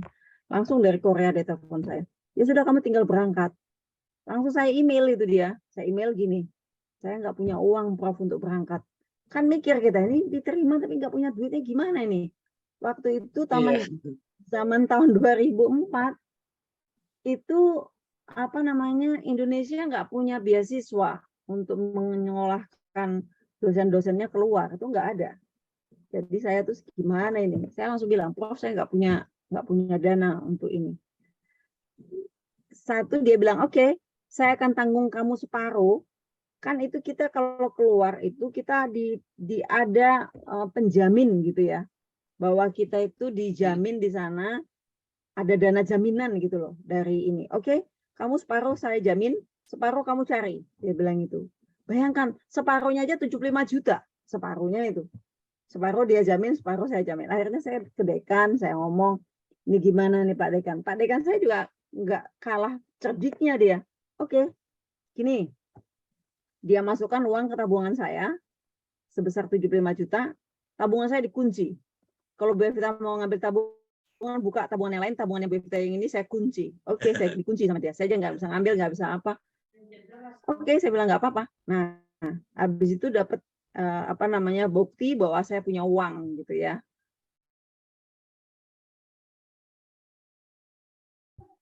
Nah, itu setelah saya pulang baru ininya ambil apa namanya, baru bisa kembali lagi sama saya, itu duitnya diambil sama dekan ya. Emang bukan duit saya kan, itu kita harus ngatasin hal itu. Saya rasa kayak tadi Mas Alexander, menikah sambil kuliah itu apa nggak tambah berat? Emang kalau secara ini tambah berat, tapi itu ya harus kita jalani kalau kita memang benar-benar menikah itu enggak, menurut saya menikah itu tidak menjadi halangan untuk kita sekolah atau apapun yang kita inginkan gitu ya. Jadi enggak, punya anak juga tidak menjadi halangan. Saya ninggalkan anak saya ketika saya sekolah ke Korea selama 4 tahun itu, saya ninggalkan anak saya yang kecil waktu itu usia SD kelas 2. Dan dia tidak sadar kalau saya akan tinggalkan lama. Sudah saya ceritakan, tapi dia nggak paham gitu loh. Ini mama mau pergi jauh, ini nggak paham. Nah, ini sebenarnya kayak Pak Alexander kayak ini, emang kita harus seperti itu ya. Orang Kwan Sing itu ada orang-orang yang nekat-nekat kayak gitu tuh, ya ada gitu. Ada dan tidak ngawur gitu. Nekatnya itu tidak ngawur gitu ya. Nekatnya itu tidak ngawur. Akhirnya kan bisa kita lihat sekarang bahwa ada apa namanya, Pak Alexander berhasil bisa membuat usaha yang ini, itu inspirasi yang sangat-sangat ini. Jadi itu nggak mustahil gitu, karena orang-orang yang sekolah ke luar, orang yang berhasil, ya emang itu dijalanin. Satu lagi yang saya ingat banget ketika saya pulang ke Indonesia, profesor saya tuh bilang gini, Yohana, saya nggak punya uang untuk memberikan kamu hadiah, dia bilang gitu. Tapi saya cuma memberikan kamu nasihat. Nasihat saya cuma satu. Ketika kamu lunak terhadap dirimu, maka dunia akan keras kepadamu. Tapi ketika kamu keras terhadap dirimu, maka dunia akan lunak kepadamu. Tapi memang benar itu. Ya, makanya kita nggak bisa santai-santai. Itu satu. Yang kedua itu benar banget, doa ibu, doa kita sendiri itu sangat-sangat apa namanya? Yang tidak mungkin itu bisa jadi mungkin, gitu. Tidak mungkin bisa jadi mungkin. Setuju banget. Saya setuju banget dengan Pak Alexander. Ya, betul. Benar. Tidak mungkin bisa jadi mungkin. Ya, tidak Benar mungkin sekali. itu bisa jadi mungkin. Yang tadi nomor 39 bisa ditolong aja 7, 38,5 bisa masuk SMA plus kan? Nah, itu Ya. doa. Itu doa. Doa. Satu miracle kan? Doa keajaiban. Keajaiban. Bahasa orang kita untung kan? Iya. Ya, bagus sekali. Tidak ada lagi? Mungkin ada Dina Citra Hermawan, Dekan Teknik. Tadi udah buka kamera, silakan. Mau bertanya? Ini orang teknik semua yang kebetulan yang ada Sumber sama yang satu lagi yang dari Semarang nih, Dinda Ebrita. Silakan Dinda. Lagi di jalan, hati-hati ya. Lagi di jalan. Silakan. Saya Pak, bisa berhenti Pak. Ya, silakan. Iya Pak. Pak Alex, apa kabar Pak Alex? Sekampuang, Pak. Kampung. Masih kampung lah Pak. Ya, agak. Jadi Pak Alex ini memang apa kita nih Pak? Di alumnus SMA Plus, beliau termasuk yang apalah. Saya beberapa kali sempat kontak dengan beliau kan. Ya. Hampir kita pasang Fakultas Teknik solar cell lagi ya Pak ya. Besok itu bisa kita pasang tuh Pak. Kalau Pak Rektor setuju ya Pak Alex. Ya. Mantap. Rektor setuju aja tuh. Sekarang kita udah ada pasang di Undri sama di UIN, Pak. Di UIN udah pasang solar. Jadi Fakultas Teknik dia memang harus ini juga kan, harus pakai solar cell. Ini Pak Alex, kalau kita kan saya setuju dengan Pak Alex ya, optimis berbuah manis tuh pasti kalau kita berpikir positif. Saya pernah ada lihat kata-kata orang pintar, energi yang kita keluarkan di dunia ini tidak akan hilang. Jadi hukum kekekalan energi Pak. Jadi kekekalan energi itu istilahnya gini, kalau kita terus berpikir negatif dan melakukan hal negatif, hal negatif itu kan berbalik kembali kepada diri kita sendiri gitu. Setuju. Jadi dalam hukum kekekalan energi itu, energi yang kita keluarkan hari ini itu tidak akan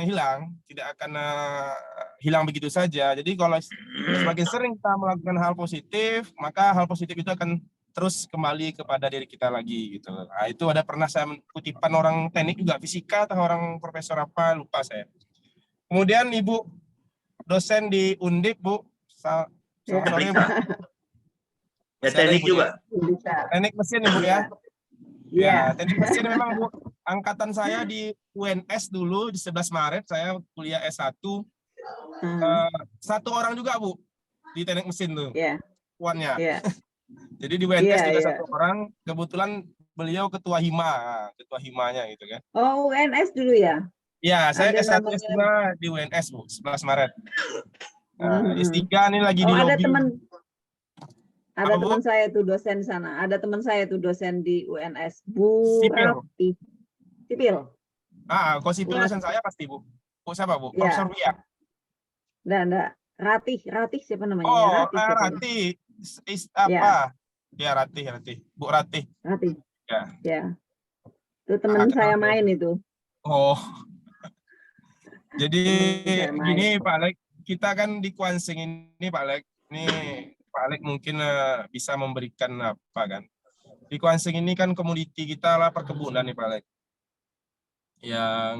Yang komoditas kita perkebunan, sehingga tetapi serasa di Kuansing ini perkebunan itu malah banyak dipegang hilirisasinya bukan orang Kuansing gitu kan. Kita bisa hitung lah pabrik sawit yang di Kuansing ini bahkan seluruhnya tidak orang Kuansing yang punya kan. Padahal potensi-potensi itu bisa kita kembangkan, kita buat.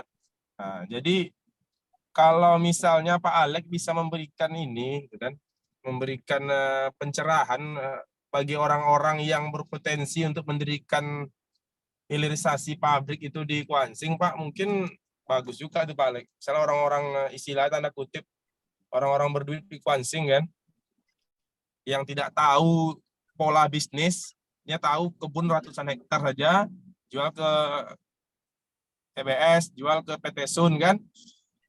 Walaupun sebenarnya kebunnya ratusan hektar itu bisa berpotensi membuat pabrik gitu kan. Nah, mungkin Pak Alek bisa tuh masuk ke orang-orang proposal seperti itu, Pak Alek buatkan CV-nya, PT-nya, sampai dia betul-betul mendirikan sebuah pabrik kan.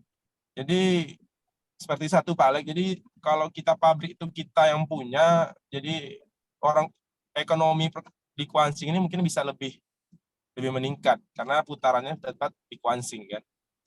Kalau misalnya orang-orang yang bukan asli kita atau misalnya orang-orang yang orang Chinese lah kan, mereka menghabisin duitnya di ini kan, di Singapura, di Malaysia, di mana untuk menghabiskan atau mengeluarkan uangnya ke sana.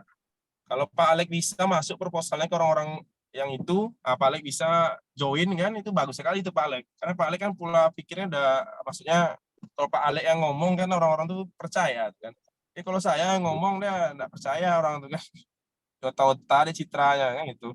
Kalau Pak Alek, Pak Arman Wisnu yang ngomong mungkin bisa lah. Hilirisasi pabrik di Kuansing ini mau kita yang megang gitu kan.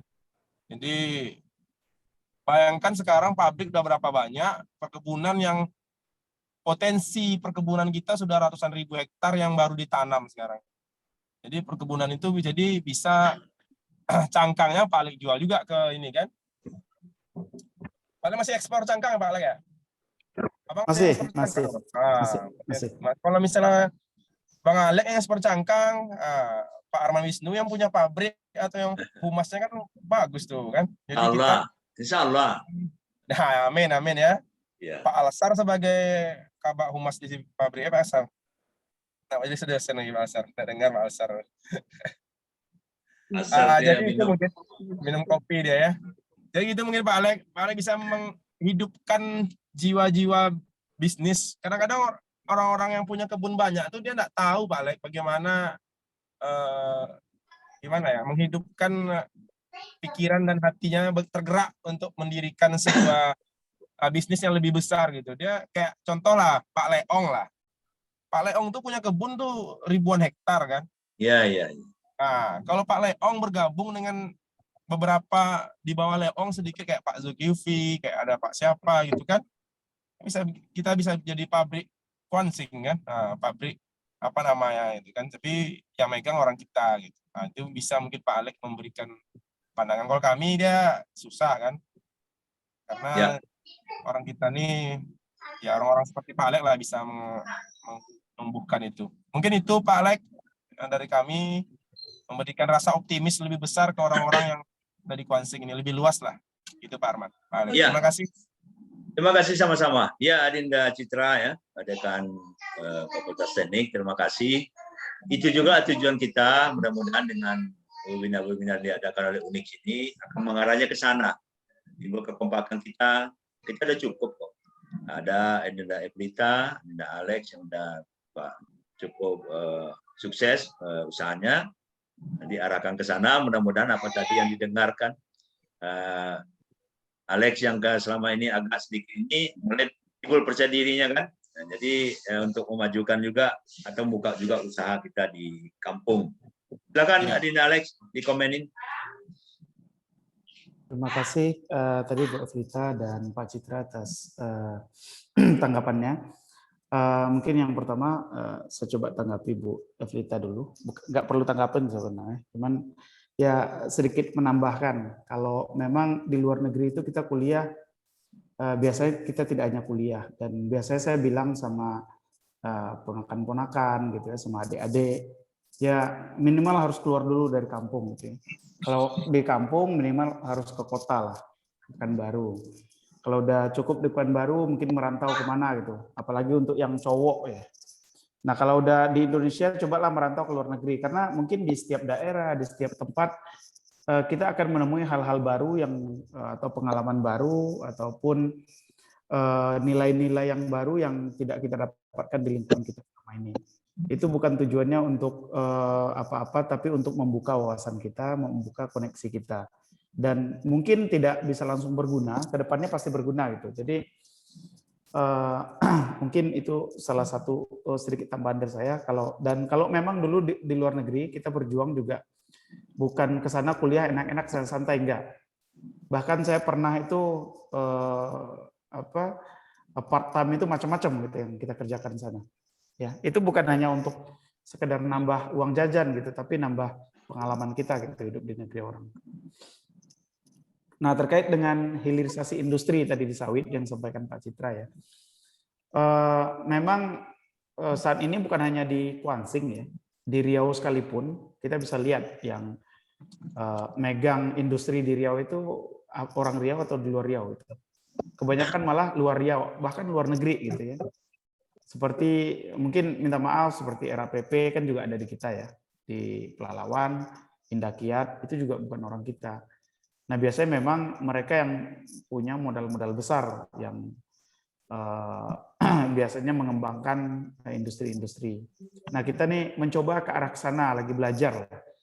Karena juga seperti hilirisasi sawit, seperti buat pabrik CPO itu kan juga dananya cukup besar ya. Mungkin kalau kapasitas 45 ton itu perlu setidaknya 100 atau 150 miliar. Dan tentunya ada syarat-syarat lain seperti harus memiliki kebun sekian ribu hektar. Dan mungkin untuk saat ini memang banyak digarap oleh ya konglomerat besar yang mana itu mungkin grupnya di Singapura atau Malaysia ataupun di Jakarta gitu.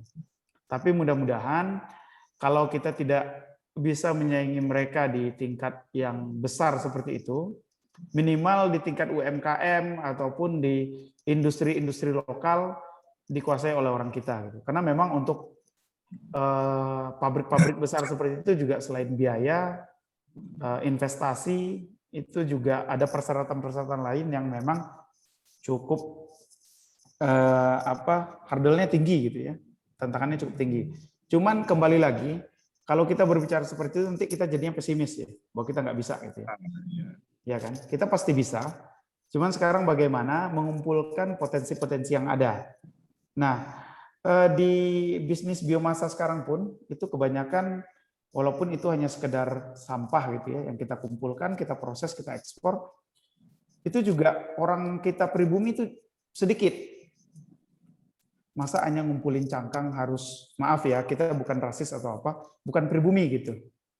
Ya, makanya kita coba masuk, ya minimal untuk hal-hal seperti itu kita masih bisa lah bersaing dengan mereka. Step by step, dan terkadang memang kita lihat, kami coba jalani beberapa usaha ya, salah satu kelemahan orang kita ini, kalau umpamanya teman-teman kita yang Chinese ya umpamanya, mereka tuh walaupun punya lini usaha yang sama, mereka bagaimana caranya satu itu menjadi dua, ketika 1 tambah 1 itu bukan 2, tapi menjadi 3. Kalau kita, terkadang kita ada usaha 1, teman kita juga buat 1, gimana jadi 1 tambah 1 jadi 1 gitu. Jadi maksudnya ada yang mati gitu loh. Nah, Ada yang mati ya. iya gitu. Jadi saling iri, saling sikut gitu loh. Tapi kadang teman-teman kita yang Chinese itu saya alami sendiri di bisnis yang saat ini. Itu mereka 1 orang ngumpul tambah 1 lagi, nanti bukan jadi 1 tapi jadi 3. Usahanya jadi 3 gitu. Iya kan? Investor pengusaha A sama pengusaha B buat usaha C gitu. Kalau kita kadang enggak, pengusaha A sama pengusaha B gimana cara matikan salah satu gitu. Nah, itu mungkin apa ya, karakter-karakter seperti itu juga perlu kita perbaiki gitu. Ya. Nah, bagaimana tadi memang kajian-kajian itu perlu kajian yang lebih luas ya, yang lebih lanjut untuk hilirisasi industri-industri yang ada di kita saat ini. Mungkin itu Pak Moderator, Pak Citra, sedikit dari saya. Ya, terima kasih banyak. Silakan, ada lagi yang bertanya? Masih ada banyak waktu kita. Maghrib. Tapi saya ini garis bawahi, ya. Nggak ada yang nggak mungkin. Nah, seperti kita contoh pengalaman daripada Adin Alex itu tadi. S2 udah mau pulang ke Indonesia, akhirnya nggak pulang. Ada aja jalan. Tidak punya yakin. Apalagi yang paling garis bawahi saya memang betul kata Adin tadi, doa seorang ibu atau orang tua ini memang itu sangat penting sekali. Jangan nyanyikan orang tua. Silakan yang mau bertanya. Apa Pak Rektor sudah muncul? Ada yang mau dielaborasi Pak Rektor? Silakan. Iya, baru join Pak. Lanjut Pak. Nah, ya. Silakan, siapa lagi kira-kira? Kalau enggak saya mau tanya sedikit. Ini tadi kan di S2-nya apa material ya? Teknik ya? Ya, teknik materialnya. Ya, material science engineering. Ada produksi golf. ala golf. Itu hobi aja Pak Moderator. Iya. Oh gitu. Nah, kalau sekarang kan kita banyak ekspor cangkang ataupun pellet ya, wood pellet dari Indonesia. Nah, sebaliknya apa nih yang bisa kita manfaatkan dari Jepang untuk bantu teman-teman di Indonesia? Gitu aja sebenarnya. Iya. Nah, mungkin selain usaha yang sekarang, saya juga lagi mengurus perizinan untuk ekspor tenaga kerja ke sana untuk penempatan tenaga kerja kita.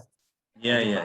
Ya, kita bekerja sama dengan beberapa lembaga penyaluran tenaga kerja profesional dan yang non profesional.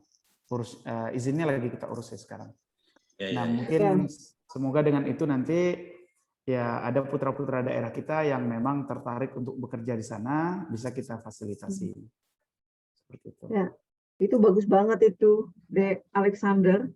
Apa namanya? Mungkin bisa kalau banyak orang kita yang ke sana, mungkin wawasan bahwa kita itu harus bisa berjuang gitu ya, maksudnya bisa berjuang berapapun apa dana atau nggak punya dana sekalipun lah, itu kita masih bisa survive kalau kita yakin gitu ya, yakin. Yang penting tuh yakin gitu bahwa kita tuh bisa.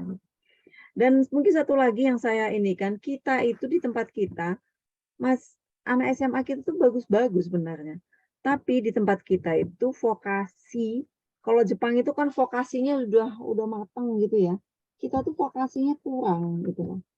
Vokasi kita kurang. Jadi masih banyak yang ke analisis, ke ini, itu terlalu, kalau analisis kalau dia nggak S1-nya dia analisis, dia tidak lanjutkan S2, S3, rugi gitu.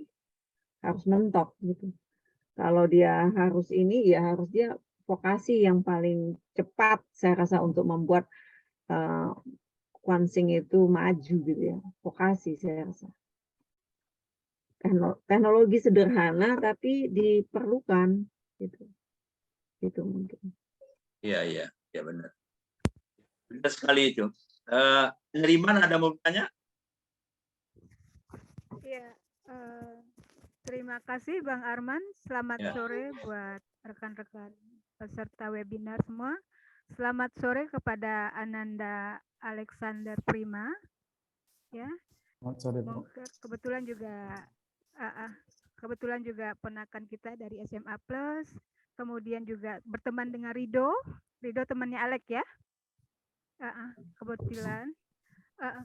Nah, di sini mungkin saya hanya ingin sedikit menyampaikan atau meminta kepada Ananda Alex untuk memberi motivasi kepada peserta yang saya lihat ini banyak anak-anak muda ya, dan sebagian juga mantan mahasiswa kami. kebetulan saya dosen Fakultas Pertanian di Universitas Islam Kuantan Singingi dari Fakultas Pertanian ya. Nah, di sini dari beberapa pengalaman kami ngobrol, kemudian menggali keinginan para mahasiswa, sebagian mereka ada kesan berada di zona nyaman dengan berada di kampung ini.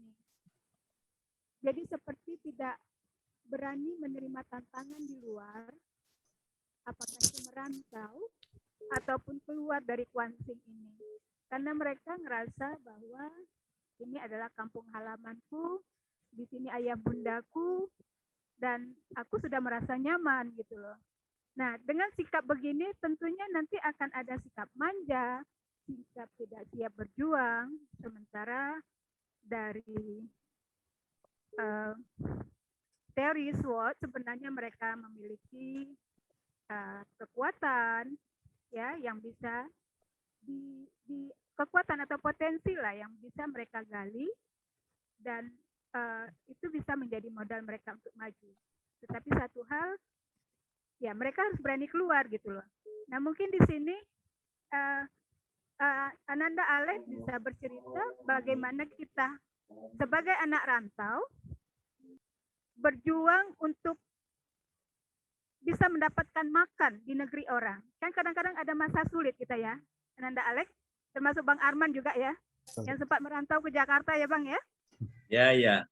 Bagaimana bagaimana susahnya kita mencari sesuap nasi di rantau dan apapun kita lakukan untuk itu tanpa memandang gengsi, memandang aku anak siapa. Yang penting pada saat itu kita bisa makan.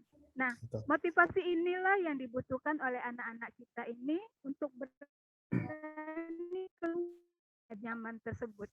Nah, mungkin Ananda Alex bisa bercerita sedikit bagaimana perjuangan Ananda untuk bisa survive, bisa long stay di Jepang, ya, untuk menghidupi diri sendiri.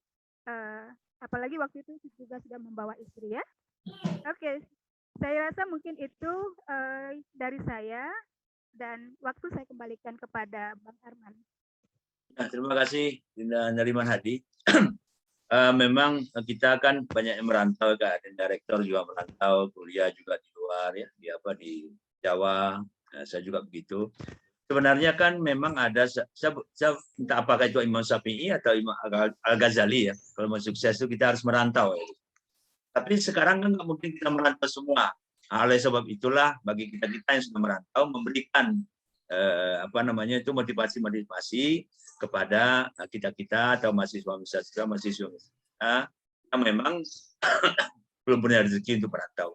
Kita harus merantau semua, harus kita sukses juga. Nah, itulah gunanya ada seperti Adinda Alexander ini, contoh Adinda Eblita juga seperti itu. Dan kita yang pernah merantau. Silakan direspon Dinda Alex. Terima kasih Bu Nariman atas tanggapannya. Ya memang mungkin tadi di apa yang saya sampaikan belum saya ceritakan yang agak pahit-pahit ya. Ya memang Jepang negaranya bagus ya. Cuman di sana memang bukan hanya untuk hidup sehari-hari, bahkan untuk nyari makan halal aja kita mesti survive. Ini maksudnya kalau ketika kami 2004 ke sana dulu tidak seperti sekarang, cari makanan halal itu sangat susah di sana. Ya, jadi kalau umpamanya nggak sabar-sabar, kita main labrak aja, ya apa aja tersedia, ya kan? Halal haram hantam saja kan gitu. Cuman kalau kita udah punya komitmen, kita harus makan yang halal karena itu nanti akan menjadi darah daging kita, doa kita, sholat kita. Maka tantangan seperti itu ya dinikmati gitu waktu itu. Nah. Tadi sempat saya sampaikan bahwa di tahun 2004 sampai tahun 2006 itu beasiswa kami putus. Sama sekali tidak ada kiriman dari pemerintah daerah waktu itu. Nah, bagaimana caranya survive? Waktu itu saya masih di tingkat 1 kuliah, baru masuk kuliah. Tapi beasiswa kita putus karena waktu itu pergantian gubernur, pergantian kepala-kepala dinas, pergantian ya, anggota-anggota DPRD, sehingga program beasiswa yang disampaikan oleh Pak Salah Jasid dan waktu itu kan beliau dapat musibah ya, sehingga terhenti program kita. Nah itu dari sponsor kita yang di Jepang, beliau juga sebenarnya partner Pemda Riau waktu itu finansialnya tidak begitu kuat. Dan kalau mengharapkan kiriman dari orang tua, ya mungkin habis pola gota 5 hektar pun paling untuk sebulan ini duit gitu di sana. Sebulan 2 bulan ini duit gitu kan. Sementara itu untuk menghidupi orang di kampung kan gitu. Jadi saya tetap bertekad, saya nggak akan pulang ke Indonesia. Begitu saya menginjakkan kaki di sini, saya harus minimal nyandang ijazah. Gimana caranya gitu ya? Ya cuman memang dengan cara-cara yang dibenarkan. Jadi waktu itu saya sempat kerja loper koran. Ya, cuman mungkin jangan dibayangkan loper koran kayak di kita gitu ya, di Simpang 4 gitu. Enggak. Kita dikasih motor, pagi-pagi subuh jam 3 kita harus udah mengirimkan koran ke ke yang langganan koran lah, karena waktu itu masih memang kondisinya kan belum digital seperti ini. Jam 3 sampai jam 5, terus nanti siap-siap ke kampus, sampai jam 4 kita belajar kampus, sorenya kita part time lagi. Itu yang dulu kita lakukan di sana. Terkadang sampai malam kita kerja. Ya. Mungkin kalau di sini kita baru-baru booming lah ya, seperti Tiki, JNE. Nah otomatis kan mereka perlu orang untuk sortir barang, untuk delivery. Itu kita lakukan. Demi untuk bertahan, bagaimana caranya kita sekolah. Ini bukan hanya untuk gengsi-gengsian, enggak. Memang udah nggak ada gengsi Bu waktu itu, ya kan? Dan kalau kita di kampung, ya mungkin minta maaf, apalagi orang tuanya cukup berada, kan tinggal ngerengek gitu ya, mau apa dapat gitu ya, sehingga terkadang jiwa survivalnya agak kurang. Gitu. Dan otomatis ketika jiwa terlalu nyaman, kadang kita menghargai orang lain pun susah. Karena kita tidak pernah merasakan di posisi susah seperti itu. Nah, itu saya lakukan selama hampir 2 tahun sampai akhirnya beasiswa kita kembali pulih. Namun setelah beasiswa dapat, ya saya juga waktu itu sudah ada tanggungan keluarga. Begitu saya S1 mau ke S2 juga tidak ada pekerjaan.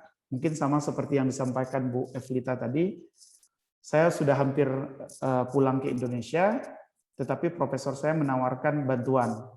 Cuman waktu itu memang tidak banyak untuk menutupi biaya hidup. Nah, walaupun ada beasiswa, saya masih perlu ada tambahan karena memang di sana cukup tinggi biaya hidup. Saya part time. Jadi biasanya di sana S2 itu juga sudah cukup ketat ya, terutama di Nagoya University. Kita di lab itu memang seharian dari jam 8 biasa sampai jam 9 malam atau jam 10. Biasanya setelah itu saya part time. Sampai besoknya gitu, sampai jam 12 sampai jam 1 begitu gitu untuk bisa bertahan di sana. Nah memang biasanya itu bisa menjadi salah satu motivasi kita bagaimana kita tidak merepotkan orang tua, bagaimana kita bertanggung jawab terhadap sekolah kita, bagaimana kita bertanggung jawab terhadap keluarga kita ya agar bisa mandiri. Nah mungkin memang ke kampung orang itu tidak hanya enaknya, tapi banyak kisah-kisah nggak enaknya juga. Cuman ya itu bagaimana kita menyikapi hal tersebut dan tetap optimis bahwa seperti yang disampaikan Allah SWT,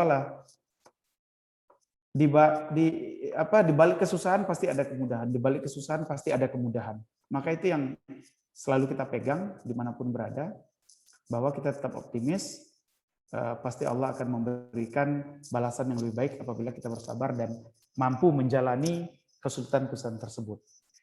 Nah, sama seperti ketika saya pulang ke Indonesia waktu itu, memang banyak tawaran-tawaran lain dan saya bekerja di tempat seperti di Johnson & Johnson.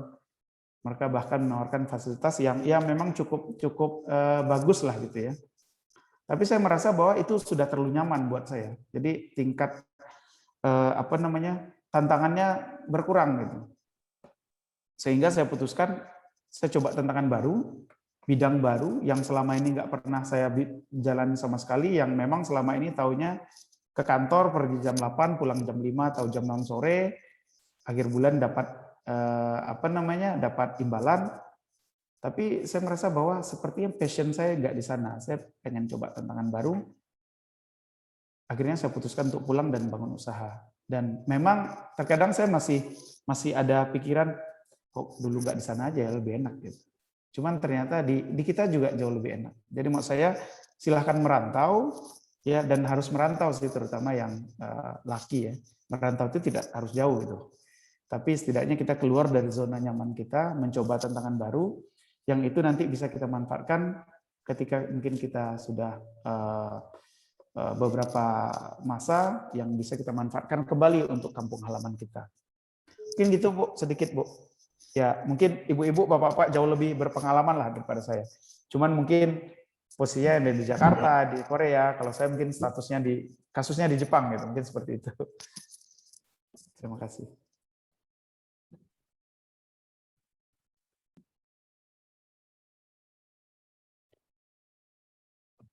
Masih di mute sepertinya.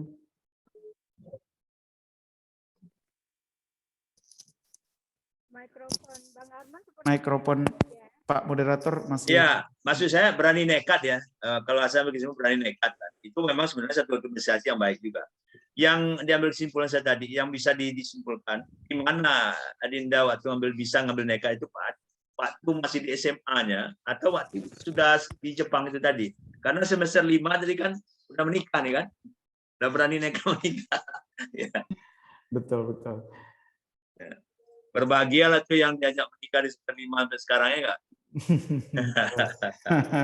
Iya.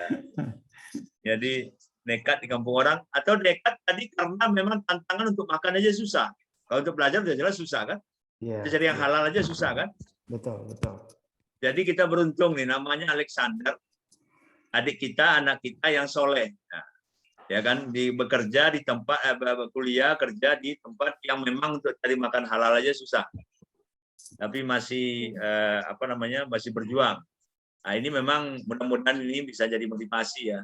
Kan ini kan kita punya dokumentasi nih. Mungkin ada nanti di Unik bisa menonton YouTube kita ini, walaupun sekarang alhamdulillah ada 5 orang tadi yang ikut, tapi mungkin sekarang masih bertahan juga sekitar 11 alhamdulillah. Jadi waktunya udah tinggal sedikit ya, udah mulai ngaji di masjid. Ya, mungkin walaupun rektor baru gabung sama kita, tapi mungkin sedikit dapat poin-poinnya mungkin ya, sebelum kita tutup. Tentu kita minta juga sedikit dari rektor. Namun sebelum itu saya juga mengucapkan terima kasih ya kepada Dinda Alex yang sudah berkenan hadir pada malam ini. Sungguh banyak sebenarnya pengalaman hidup, pengalaman perjuangan Dinda Alex ini yang bisa kita ambil ya.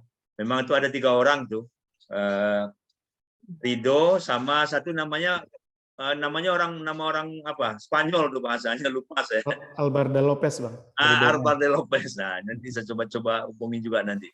Tapi dia di Jakarta sekarang di perusahaan Jepang juga kalau nggak salah di Purwakarta atau di mana. Ya dia sering kontak-kontak juga sama saya. Karawang. Dia sering juga japri-japri saya juga. Nanti lama-lama nanti kita coba juga. Silakan Pak Rektor, sebelum kita tutup masih ada waktu. Baik, terima kasih Pak Arman, Pak Alex, Bu Nariman Hadi, Pak Citra, dan semua ya. Ada Bu Rika Miana juga dari Stika Salin Siroh ya, Bu Eplita Yohana dan lain-lain ya, kawan-kawan. Willy, Heriko ya, Pak Abu Rara, humasnya Unix ya, yang sangat produktif ini ya.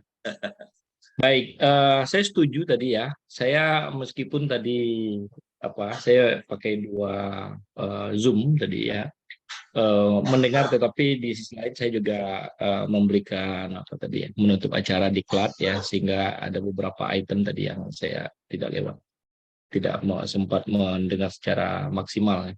Tapi saya setuju tadi ya di awal-awal Pak Alex. Jadi kalau bicara Pak Alexander, saya ingat nama gaul saya dulu waktu SMA nih Pak Arman. Saya dulu dipanggil Alex Caniago dulu itu. Ya, jadi ada dulu radio RPD kalau nggak salah saya di Teluk Kuantan itu. Kita menyapa teman-teman kita itu ya, ada macam-macam gelarnya. Putra Tagolek Nesra gitu ya. Kemudian Alex Caniago dan lain-lainnya. Jadi bicara Pak Alexander ya, teringat masa lalu saya. Saya setuju tadi perkataan adalah doa. Nah, ditambah lagi barangkali sesuai kata dengan perbuatan ya. Kemudian selalu optimis, jangan pesimis. Orang yang optimis dia akan selalu mendapatkan jalan yang terbaik ya untuk mencapai kesuksesan. Jangan tunggu, tapi ciptakan peluang. Ya, jadi menunggu peluang itu kadang-kadang ya kalau ada, ya, tetapi kita harus pandai membaca peluang dan apa itu namanya menciptakan peluang. Ya, kadang-kadang momentum itu atau peluang itu tidak 2 kali datangnya. Kemudian turunkan hujan emas di negeri sendiri. Nah, ini bagus nih. Ini orang-orang yang optimis, kemudian buatlah impian lalu jadikan kenyataan. Nih, kalau orang-orang yang optimis, orang baik itu bergerak di entrepreneur ya, di apa, di sukses dalam bisnis dan lain sebagainya, meniti karir, ini memang harus ditempa pikirannya harus optimis, semangatnya harus semangat juang ya, fighting spirit yang tinggi gitu ya. Nah, ya banyak yang diceritakan oleh Pak Alex tadi saya lalui itu ya, saya lalui, cuman saya tidak melaluinya di Jepang ya. Saya kalau dipikir-pikir ya, untuk meminta kuliah itu saya harus menangis 3 hari 3 malam, membujuk orang tua agar mengikhlaskan saya itu untuk kuliah, begitulah. Ya, saya mau kuliah malah dikasih modal 25 juta untuk bikin kios di Teluk Kuantan. Itu awalnya dulu. Dan saya tak mau begitu ya. Saya ingin berubah nasib gitu ya. Karena orang tua saya itu memang pedagang ya. Jadi orientasinya adalah tamat SMA ya jualan gitu ya. Itu di awal. Kemudian saya pertama jadi dosen itu tahun 97, gajinya 150.000. Padahal bulanan saya waktu itu saya dikirimi 275 sampai 300.000, paling banyak 350.000 per bulan. Tapi menjadi dosen gajinya 150.000. Jadi seminggu 2 minggu itu habis sebetulnya. Tetapi alhamdulillah masih bertahan juga hidup. Ya. Kemudian waktu saya kuliah di Depok di UI itu saya dapat kiriman beasiswa dari Pak Profesor Tabranirab almarhum itu 400.000. Ya, 400.000. Untuk tinggal di Depok waktu itu sebetulnya ya kalau dihitung-hitung ya tidak terpenuhi. Tapi yang tak mungkin menjadi mungkin, bayangkan saya kuliah di Depok, tapi saya berbisnis televisi. Dari mana televisi saya beli? Dari Pasar Bawah Pekanbaru, didatangkan ke Depok. Kan luar biasa itu. Padahal di Jakarta itu Mangga 2, Glodok segala sekali televisi jualan murah-murah. Hanya 1 juta, tapi saya jual 600.000. Saya beli 300.000 di Pasar Bawah, jual 600.000, 650.000. Siapa sasarannya?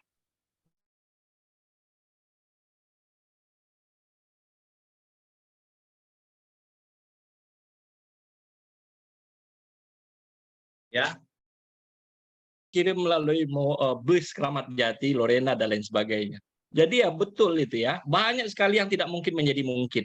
Ya, banyak sekali ya. Begitu juga saya lanjut kuliah di Jogja di Gajah Mada, dan yang tak mungkin kata orang tuh jadi mungkin gitu ya. Saya sendiri waktu itu oleh sekretaris saya waktu itu saya konsultan proyek ADBDHS di Provinsi Riau, penunjukan dari Manila melalui Kementerian Kesehatan. Ada sekretaris saya mengatakan, Pak, Bapak tidak ikut tes di UNAN, ini ada formasi nih PNS dosen. Saya katakan orang Sumatera Barat saja mencari kerja ke Riau gitu ya, tidak mungkin saya lulus. Itu pesimis, salah itu ternyata. Oleh sekretaris saya, Pak, Bapak coba saja biar saya daftarkan. Saya daftar terakhir, hari terakhir, jam terakhir, menit terakhir. Ya, ternyata alhamdulillah lulus. Dan itu kebetulan saja sambil lewat saya ke Bengkulu itu. Saya ke Bengkulu mampir di Padang. Alhamdulillah diterima di sana. Kemudian yang tak mungkin menjadi mungkin. S3 saya minta ke Malaysia, tidak diizinkan oleh Rektor UNAN, Dekan, dan Ketua Prodi. Tapi yang ketika saya keluarkan brosur kuliah di UNRI, kerjasama UI, malah langsung dikasih izin.